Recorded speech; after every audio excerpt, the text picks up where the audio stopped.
Many WNBA fans are calling out the referee problem. The referees literally turned their back. Caitlin Clark appears to be hunted every game. She deals with physicality that no other player in the league is dealing with. The WNBA not stepping in to protect their cash cow, their only draw, their only star, and this is the end result. They hailed her as the future of the league, an icon in the making. Expectations soared as she stepped onto the court, ready to leave her mark. But what no one anticipated was that her toughest battle would be against the league itself.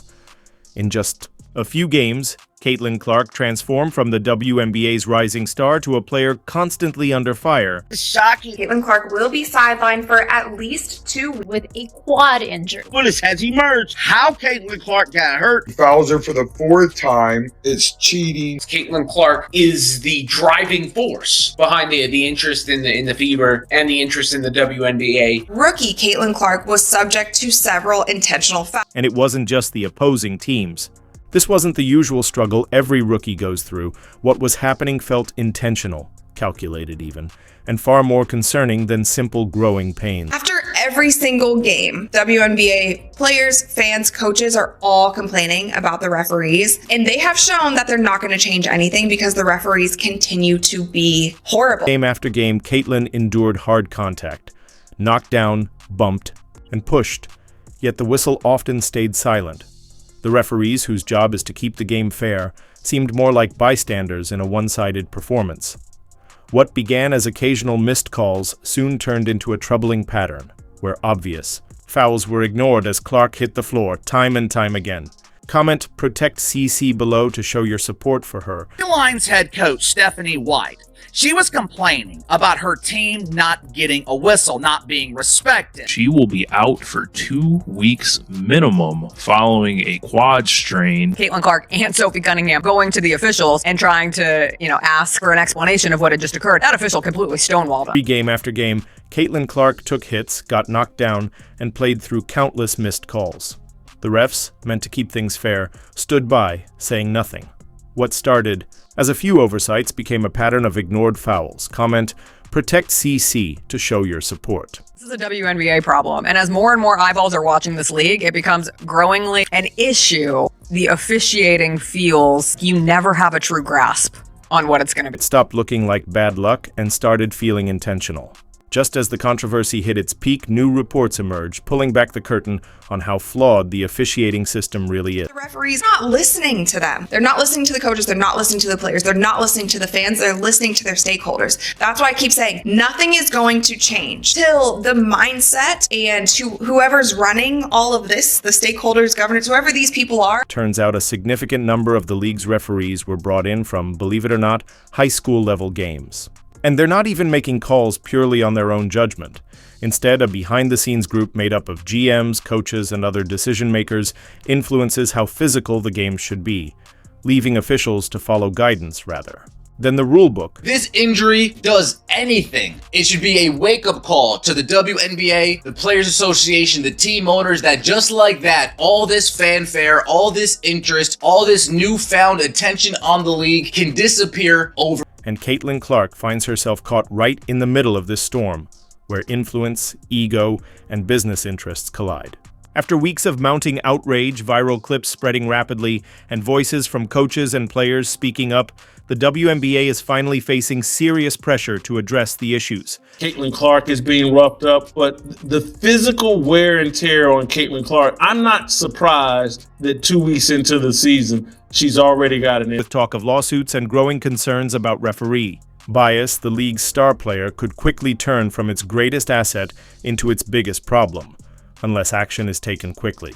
The pressing question now, how far will they go to silence the very player they've been relying on from the start? 2024 was a year of unprecedented growth in viewership in the WNBA, a substantial amount of which can be attributed to Caitlin Clark, who took the basketball world by storm after an all-time college career. Who had appeared in 185 consecutive games between her career at Iowa and her time with the Indiana Fever. 139 games with the Iowa Hawkeyes. She never missed one. Caitlin Clark has never been one to back down. At Iowa, she shattered records, drew millions of fans, and helped bring women's basketball into the spotlight. So when she entered the WNBA, expectations were sky high, not just for her performance, but for the energy and hope she could bring to a league in need of a breakthrough. Caitlin Clark, somebody who was responsible for 26.5% of all WNBA economic activity last season, including revenue from merchandise, ticket sales, and television. Caitlin Clark out at least 2 weeks waited, but can the WNBA maintain without her?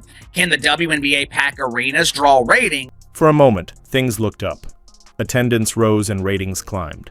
But instead of a warm welcome, Clark met resistance and hostility from the start. Referees just exposed their hand so bad, bro. I mean, they just didn't care no more. They didn't care. The world was watching how bad the cause was.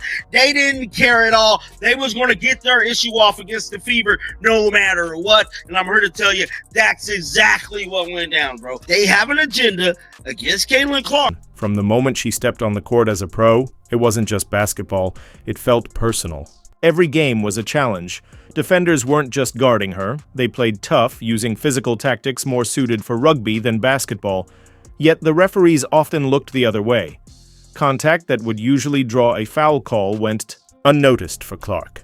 Time after time, she had to grit her teeth and keep pushing forward. Lee said the reason that people are complaining is because they haven't watched the WNBA before, and these are just new fans who don't understand. But there's clearly an issue. All the while, the league kept repeating the same old line, she just needs to adjust. But why is the burden always on her?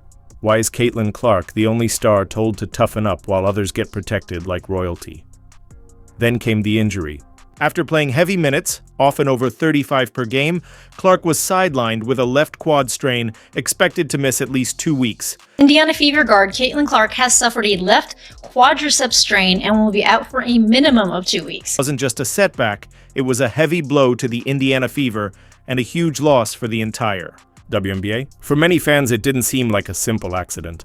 It felt like the consequence of neglect.